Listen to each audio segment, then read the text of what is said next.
Bonjour et bienvenue sur mes carnets d'aquarelle. Avec le retour de la neige, j'ai eu envie de replonger dans les paysages hivernaux. C'est une vidéo qui était destinée initialement à rejoindre le cours sur l'hiver à l'aquarelle.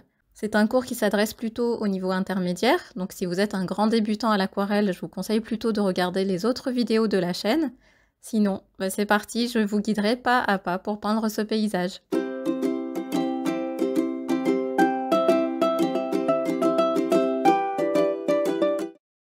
Alors avant de réaliser une aquarelle, j'aime bien commencer par un petit croquis pour voir un petit peu les éléments que je vais placer et les couleurs que je vais utiliser. Donc on va peindre ce paysage enneigé avec des couleurs assez ternes, plutôt grisées et une couleur de contraste dans le réverbère. Dans une prochaine vidéo, on peindra cette deuxième aquarelle avec des couleurs un peu plus fantaisistes. Je vais rajouter notamment de l'ocre jaune et du rose. Au niveau du matériel, je vous mets la liste complète en commentaire de cette vidéo. Donc j'utilise toujours 2 verres d'eau, surtout pour peindre des paysages hivernaux avec des couleurs assez fortes comme le bleu et le brun. J'utilise ces 2 pinceaux, un fin et un plus gros, et bien sûr du papier, aquarelle et ma palette. N'oubliez pas d'avoir aussi un chiffon ou un mouchoir toujours à côté de vous. Alors je vais commencer par préserver les bords avec du ruban de masquage, ce qui me permettra d'avoir des bords bien nets. On vérifie que le scotch soit bien en place et bien collé, qu'il n'y ait pas d'ouverture. Ensuite, je vais faire un rapide croquis au crayon. Donc je vais placer ma ligne d'horizon à peu près aux 2/3 de la feuille. Je garde 2/3 pour le haut et 1/3 pour le bas. Ensuite, je place le chemin en perspective et je dessine le réverbère. Je vous mets la photo de référence en commentaire, comme ça vous pourrez vous en inspirer pour le dessin.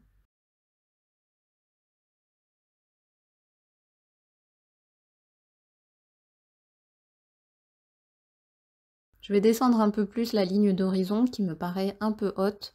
Donc comme je vous l'avais dit, on garde 2/3 pour le haut et 1/3 pour le bas. Et c'est parti pour la mise en couleur. Je vais commencer par mouiller toute la partie haute de mon paysage avec le gros pinceau. Donc je viens juste poser de l'eau claire sur toute la partie haute en contournant bien le réverbère. Je vérifie que toute la surface soit bien humide, qu'il y ait bien de l'eau partout.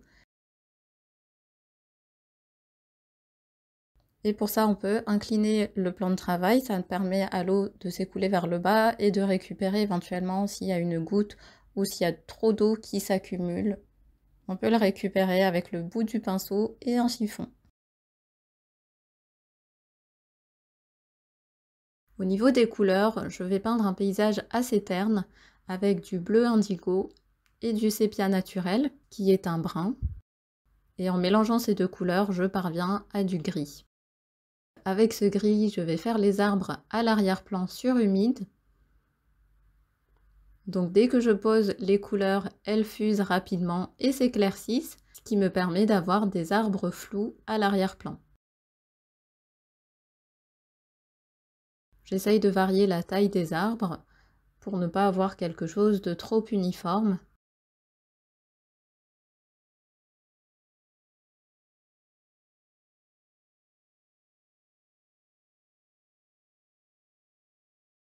Je peux faire quelques taches sur la neige. Et d'ailleurs, je vais en profiter pour faire la route, toujours avec le même gris.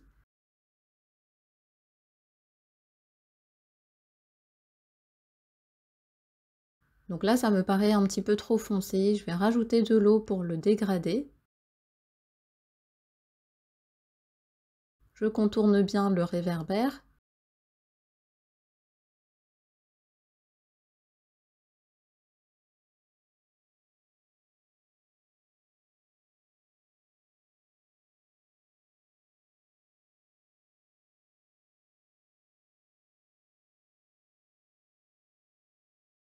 Et là, je sens qu'il y a beaucoup trop d'eau, donc je vais incliner mon plan de travail pour récupérer le surplus d'eau. Donc on récupère la goutte qui s'accumule vers le bas, qu'il suffit de récupérer avec la pointe du pinceau et d'essuyer sur son chiffon.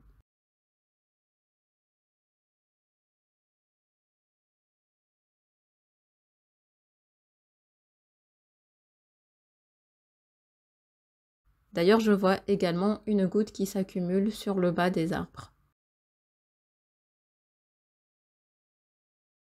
Ensuite, je vais prendre mon pinceau plus fin et avec uniquement de l'eau, donc je viens l'essuyer et je vais venir tracer une ligne au milieu de la route. Donc en fait, je récupère la peinture et je viens l'essuyer sur le mouchoir. Je viens en fait retirer de la peinture sur la route pour dégager du blanc.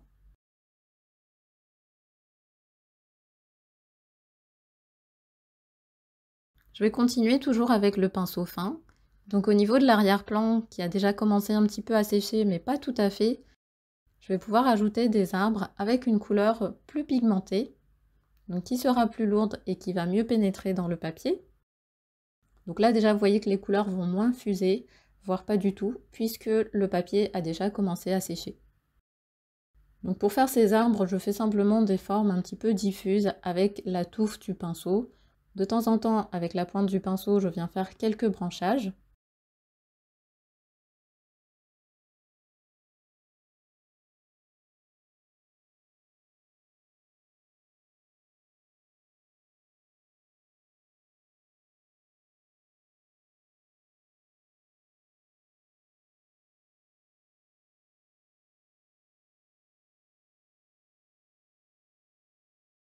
Et là, je profite que mon pinceau soit sec. Je viens d'ailleurs retirer l'humidité sur mon mouchoir, donc là le pinceau est complètement sec. Je viens faire des petites marques sur la neige, c'est ce qu'on appelle l'effet brosse.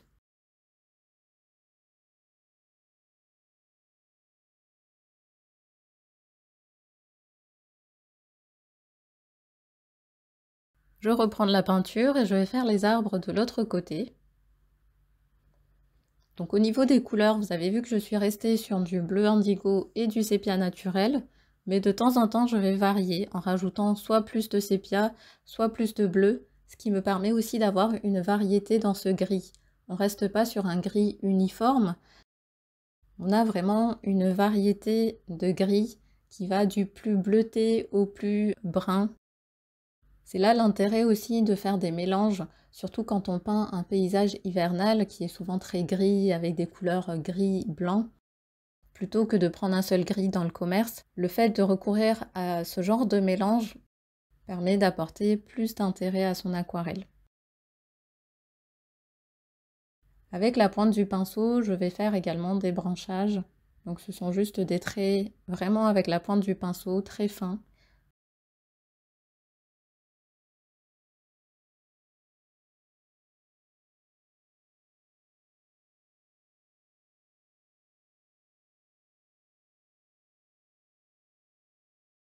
Donc je viens aussi essuyer mon pinceau sur le mouchoir pour avoir des couleurs plus claires à l'arrière-plan, parce que je veux ensuite pouvoir dégager le réverbère qui sera lui bien plus foncé.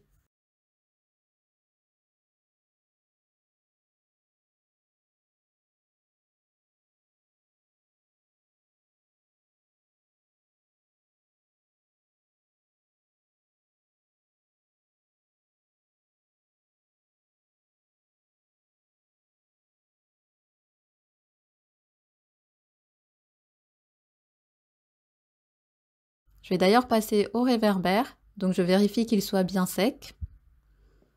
Et là je vais prendre ma couleur de contraste, donc ici du ocre jaune.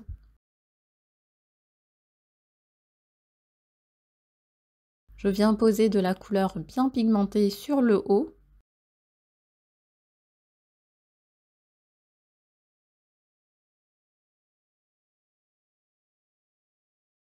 Et ensuite je rince mon pinceau et je viens dégrader la couleur vers le bas. Donc là aussi, dès qu'on sent qu'il y a trop d'eau, on vient essuyer sur son mouchoir.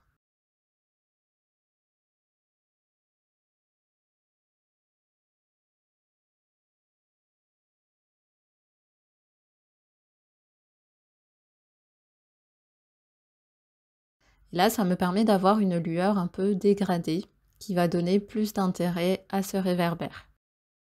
Donc d'ailleurs, je peux rajouter plus de couleurs sur le haut.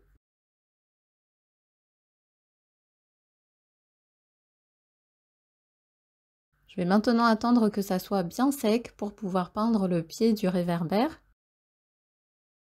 Une fois que c'est sec, je vais reprendre mon pinceau fin et je vais préparer un gris beaucoup plus pigmenté. Toujours avec les mêmes couleurs, donc on reste sur le bleu indigo et le sépia naturel, mais je vais prendre davantage de peinture et moins d'eau pour avoir une couleur bien foncée. D'ailleurs, je vais vérifier la couleur sur un bout de papier à côté. Celle-ci me plaît bien, donc c'est parti. Donc là, je commence avec la pointe du pinceau. On est sur des détails, sur des traits fins. Donc essayez de bien poser votre poignet sur le papier pour ne pas trop bouger.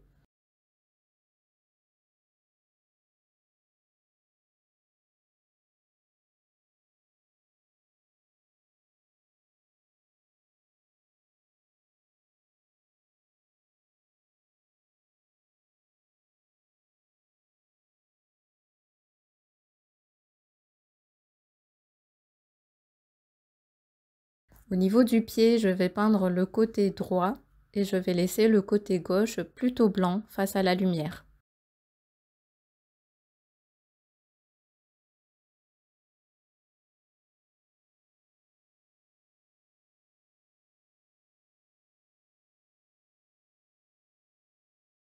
De temps en temps, on a des petits détails sur le réverbère. Donc je fais simplement des demi-cercles sur le bas. Et le trait va s'épaissir au fur et à mesure qu'on descend.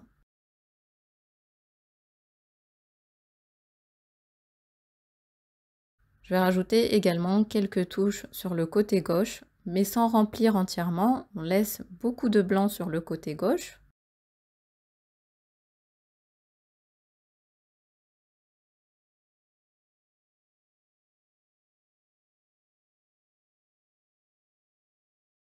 Et je vais également épaissir un tout petit peu les traits du haut.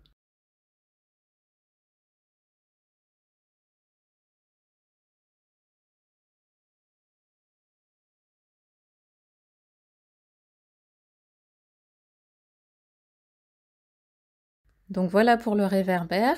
Je vais reprendre de la couleur pour en rajouter sur le paysage et pour permettre de dégager certains éléments et ajouter un peu plus de profondeur. Donc je rajoute quelques touches de couleur sur le bord de la route et également sur les arbres. Donc juste quelques touches pour apporter un petit peu plus de profondeur.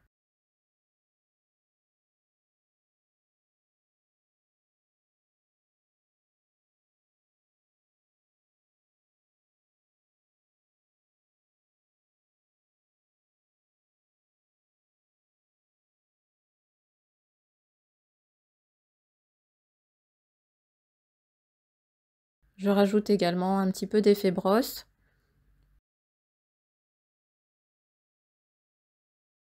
Et quelques branchages en plus avec la pointe du pinceau.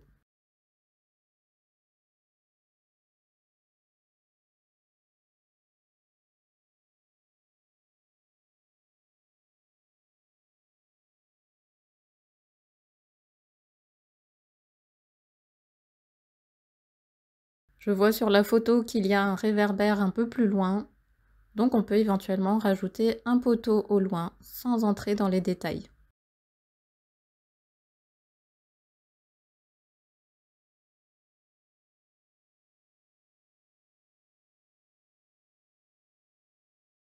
Et voilà, on a terminé. On peut retirer le masking tape. J'espère que cette vidéo vous a plu. Si c'est le cas, n'hésitez pas à me le dire en commentaire. Et si vous souhaitez rejoindre le cours sur l'hiver à l'aquarelle, je vous mets le lien juste en dessous de la vidéo. Et je vous dis à très vite!